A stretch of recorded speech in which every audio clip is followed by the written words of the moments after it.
Got the transmission installed, truck's running, did a stall test, got a couple hundred miles in the truck now. It's been like a week later. You guys can see I've got the seats out, cleaning the interior, had to patch the carpet back up. You guys can see we don't have any more holes. Obviously you can see my patches, but for right now, until I can get a new carpet. Got the center console, went ahead and installed my light switch for the lights there. You guys can see those are working, so that's good to go there.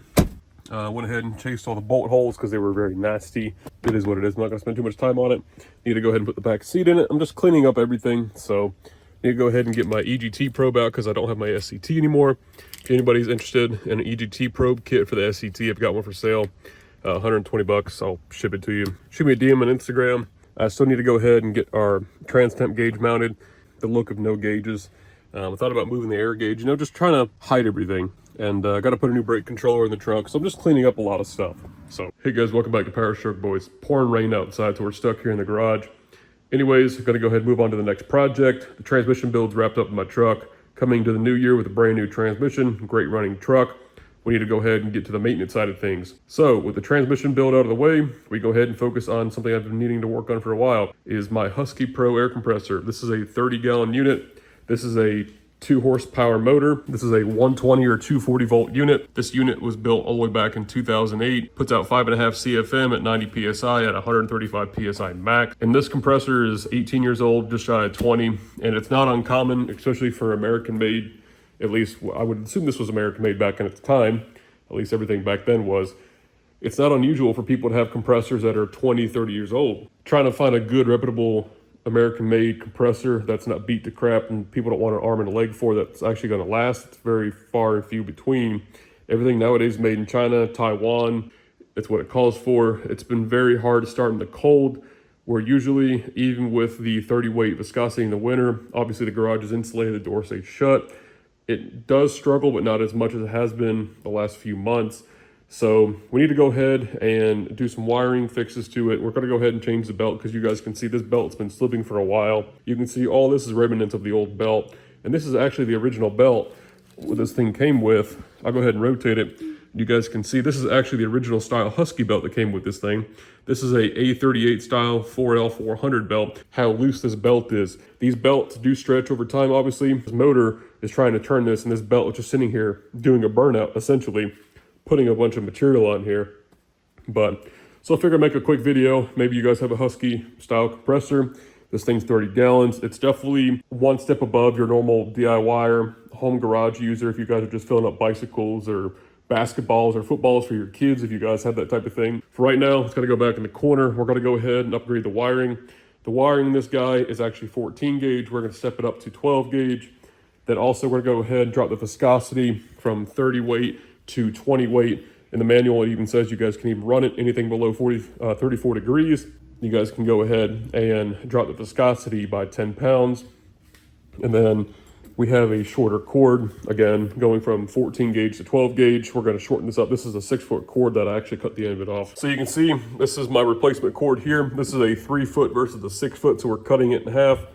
And we're also going up 1 gauge size, so we're minimizing the amperage drop on initial startup because that's where compressors draw the most amperage, especially when they're cold and the capacitor hasn't fired off yet. If you guys got everything warmed up, you've used the compressor a few times, that capacitor is already built up and charged. But let's say you let this thing sit for a couple days or overnight, that capacitor eventually drains. So when you guys initially go to fire that capacitor off, which that has in there from the switch, that capacitor is basically a big ball of storage, and it has to accumulate so much voltage within milliseconds to fire off the motor. And that's why capacitors are so great, and that's why they've been around for the last hundreds of years, or the last 100 years, if not longer. So a little, engineering for you. So this is a 12 gauge, 12-3 replacement. This is just a 3-foot extension I got off Amazon. It was like 15 bucks, but this has a flat receptacle plug on it, where you guys can see the old one. That one broke off, and you guys can see the tangs are all bent and everything. So I went ahead and I cut the end of it off to peel it back and to show you guys. This is actually 14 gauge, and I'll hold these side by side for you. And hopefully you guys can tell a difference, especially with the white there. So indicating that this is 14 gauge, and we're gonna go ahead and upgrade it to 12 gauge. Now again, I wanted this particular style plug because it's nice and flat, so it'll keep all the weight inside the receptacle instead of bending out like the original one will. Also, being the cord is much shorter, we'll have less amperage drop. And also, this compressor gets tucked right in its little cubby here. So that 3-foot cord is plenty. Eventually we will probably put this on 240, but for the sake of this video and the time I need to get this done, I need to be able to use it for mechanic work. We need to go ahead and get this thing rewired. So I'm gonna go ahead and pull the cord off this. I'll keep this for some good wiring. But regardless, the end of it needed to be replaced. So I probably could have cut it a little bit longer, but all right, you guys, we're gonna go ahead and drain the oil. You can see through the sight glass, it actually looks really good. I've got a small little container. This will drip down. A little trick for you. As it's coming down the body of the compressor, just shove a little container at the lowest point. Once it goes to the lowest point, it'll drip down into this container. This holds 8.5 ounces, I believe it is. All right, let's go ahead and take our drain plug out. Again, I just changed this oil about 6 months ago. The instructions definitely says to change it every 4 to 5 months. You guys can definitely see fluid's definitely a little dark. And like I said, that'll drain down in that container. And just to show you my little trick, look at that. It's like I've made a mess once and I learned my lesson. Let's go ahead and take this guy off. I guarantee this is gonna have a bunch of dust and whatnot in it. Like I said, when we got a hold of this compressor, God knows how many years ago, it was definitely neglected. All right, you guys, we have our new spade connectors on, right? Then we have our new eyelet connector, right? We have our green wire hooked back up with a new eyelet right down there. We have our 2 blacks or 2 whites. I went ahead and I cleaned some of the wiring up and they start chafing and everything moves in here, causing a potential arc. So make sure you guys put your clamp back. All right, you guys, been a couple of days, ordered some parts. We got a new belt. We're probably gonna have to adjust the compressor or the motor. You guys can see it actually has slots here, so we can actually slot this back and forth somewhat, obviously, but that should not be that loose. So we have a brand new Gates high power V belt, right? A38. And then we went ahead, ordered this Compressor MV full synthetic air compressor oil, non-detergent, ISO 46 or SAE, which is standard 20 weight. If anybody has a TS6 chip that you need burnt for a 7.3 Powerstroke, we can do custom tunes, anti-theft, no start. I've actually got my burner out here, was working on that the other day. All right, you guys, using some 1/2-inch wrenches here, we went ahead and loosened up the electric motor. Now you guys can see we can move this thing. Make sure you guys get it lined up so it's 100% straight. Don't cock it or angle it one way or another, because you guys can see the alignment, how you guys will actually cook the belt, all right? So take your time, get everything to line up. Make sure this is straightened up. And once you guys get your belt on, go ahead, pull the motor towards you, pull it straight, tighten the 2 front bolts, get the back ones, and you guys will be good to go. All right, you guys, we moved this engine, or we moved this motor forward, what, good 1/2 inch there. Get it on the engine, get it on the motor side first, okay? Then go ahead and walk it on the big pulley, a small pry bar, come down here in the bottom, and it literally will go right on, all right? And you can see, it will spin, but that will easily slip. So what I'm going to do now is I'm going to go ahead and pull the motor back.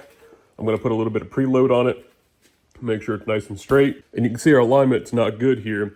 We need to go ahead, take this looks like an 1/8 inch pipe plug, this little square drive out. We need to go ahead and see if we can get this pulley more straight, because you guys can see there, it is not straight by any means. That thing is totally off. Anyways, it's a 1/4 inch, or I took an 8mm 6-point 1/4 inch drive socket, knocked it down on there. Now it's not ideal to use a hex on a square drive, but it'll be fine. Now you guys can see, we can go ahead and profile everything, and you need to see how we can't get too close. You know, that shroud, we'll have to, like right about there, looks pretty good, damn good. Still looks like it's got a little bit of curvature, but so does your mom. The fluid, go ahead and put our breather cap on. This guy holds 8.5 ounces of fluid. We close the pep cock on the bottom, switches off, new cord, and see if it works. All right, you guys, I got on an extension cord just to get it running, but you guys can hear it, it's so quiet. I wish I took some footage before, but obviously it's warm. It's like 65, 70 degrees outside, so this thing's not in 20, 30 degree winter temperature, but you guys can see it is just purring away. Belt alignment looks great. I can probably kick the motor a little bit this way, but it looks like the belt has a little bit of deflection itself, which is fine. Warm to the touch, which is normal. They get pretty warm pretty quick. But yeah, the belt. All right, you guys, I'm gonna go ahead and get all this wrapped up for the night. This was the old oil that came out of it. Like I said, that lube guard's green, but it's got a dark tint to it. This compressor oil stuff, this is good for a good change or two. Takes about 8.5 ounces, like I said, to fill that compressor up. Gonna clean my tools up, throw the cover back on it. And unfortunately, the cord I put on it's too short. I actually was able to find a 6-foot one instead of a 3-foot. It's 3 foot end to end, and I thought it was 3 foot inside edge to inside edge of the connectors, but this cord here would literally, this 3-foot cord would be plenty. If you guys had a receptacle, literally to go right behind the compressor. If, you know, the wall was like right there or something, I definitely by all means would recommend keeping this shorter. But the little pocket that we had to put the compressor in, I even moved this shelf downward. I need to pull it back some. I need about a 5-foot cord here. Again, the one we cut off was about 6 foot, and I just don't want all that weight. So what I'm gonna do is I'm gonna go ahead and order a new cord, and then I'm gonna zip tie it to the shelf to keep the weight of it off. And I should have did that to the original one, but it just, I neglected it, not gonna lie. So yeah, I'll get back with you guys in a couple days. It's Saturday night. The cord won't be here till Monday, March 2nd. We're going to be going to Summit 7.3 down in Cummings, Georgia again this year for the 3rd year in a row. And we'll be attending the Minotaur training classes, and hopefully we get the dinner or the breakfast with Corey Willis. All right, you guys, it's been a couple days. We went ahead and replaced this cord. Unfortunately, like I said, the 3-foot was way too short and got a longer cord here. This is 12-12-3. Went ahead and rewired it up. Everything's good to go. Compressor works phenomenal. So hopefully you guys enjoy this video of maintaining your Husky Pro air compressor. As always, remember to leave a like, comment down below, subscribe. Thanks for watching. We'll see you guys in the next video. All right, you guys. I'm currently rendering out the Husky 30-gallon air compressor tune-up video. If you guys are watching it now or before this one, it's currently March 5th, Thursday. Tomorrow morning, the Friday, we got to be down at the convention center at 7:30 in the morning. Got to be up early, so I figured I'd record this now. We actually won one of the 12 spots to have the breakfast with Corey Willis from PPEI Tuning, Vinny Himes, and Bill Cohorn. Power Hungry Performance. Breakfast with 12 other people that their name was drawn out of a hat. Mine was one of them. So yay for us, guys. We get to experience and meet Corey Willis, a very respected name in this industry. He's a very intelligent gentleman, definitely the guy you want to talk to if you have the opportunity. Push too much for that, but I will at least get a picture or something like that for us. I've been working hard, being a one-man band to get to this point, so thank you guys for sticking around. Thank you guys so much. Make sure you guys subscribe, like the video, comment as always. Just wanted to jump in here and tell you guys that.